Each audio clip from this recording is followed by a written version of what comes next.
Halos maiyak ang kapatid ni Giannis Antetokounmpo mga boss matapos silang ilaglag dito nga ng koponan ng Turkey. Napakatinding laban mga boss ang nangyari dito nga sa FIBA Eurobasket at eto natira na lang tayo sa dalawang teams at ito nga ay walang iba kundi ang Turkey at ang Germany. Sino nga ba sa koponan na to ang mas angat?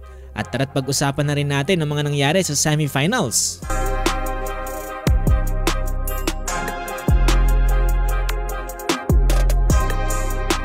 So eto mga boss kakatapos nga lang dyan ng semifinals at yung kahapon na pinag-uusapan natin na magtatapat na Greece at Turkey ay mukhang nangyari nga mga boss ang naging prediction natin. Dahil itong si Giannis Antetokounmpo ay mukhang tagumpay na napigilan dyan ng koponan ng Turkey.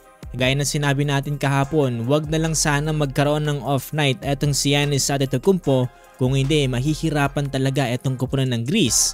Dahil kitang-kita natin ang napakalaking margin ng score niya na nagagawa dito nga para sa koponan ng Greece. Pag nagkaroon nga ng hindi magandang performance etong si Giannis ay talagang magiging malaking epekto yan para sa Greece. Para naman sa Turkey mga boss ay kabaliktaran yan dahil halos lahat sa kanilang mga players ay umiikot ang bola. Even na nandyan si Alperen Şengün para sa kanilang koponan, pero the thing is hindi lang siya ang talagang maaasahan at reliable dito nga para sa koponan ng Turkey. Kagaya na lamang na nangyari dito nga sa naging laban nila, etong si Usmani ay nakapagtala ng 28 points tapos etong sila Osman at etong si Larkin ay merong mga double digits din. Compare dito sa Greece na etong si Giannis Antetokounmpo na kapag nahirapan siya ay talagang wala nang magagawa. Kaya ang nangyari ay natambakan ng Turkey etong koponan ng Greece sa final score na 94-68 at etong si Giannis ay nakapagtala lamang ng 12 points.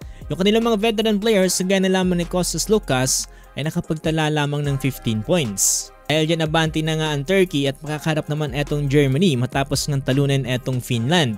Given na rin na napakalakas ngayon ng Germany at huwag nating kakalimutan na merong mga napakaraming NBA players dito at sila rin ang FIBA World Champion. Yung mga players na naglaro sa FIBA ay nandito pa rin kagaya na lamang nila Dennis Schroeder, Franz Wagner at Isaac Bonga.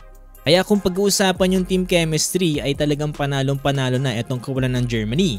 Kaya naman mga boss, dito nga sa paghaharap ng koponan ng Germany at dito nga sa Turkey, doon ulit tayo sa 50-50% chances mga boss dahil itong koponan ng Turkey at Germany ay pareho ng equally distributed ang mga players. Medyo angat nga lang itong koponan ng Germany lalong-lalo na kapag nag-init pa itong sila Dennis Schroeder, Franz Wagner at itong si Isaac Bonga. Pero bilog pa rin ang bola mga boss malay nyo mag-off night etong Germany at bigla namang umusbong etong Turkey. Dahil hindi natin pwedeng sabihing mahina itong mga teams na to dahil nakarating na nga sila dito sa finals.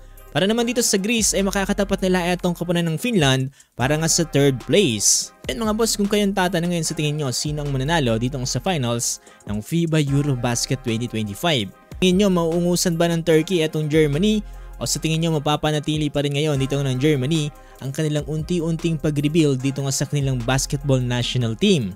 Napakalaking karangalan to kung sakasakaling manalo ulit sila dito sa FIBA Eurobasket.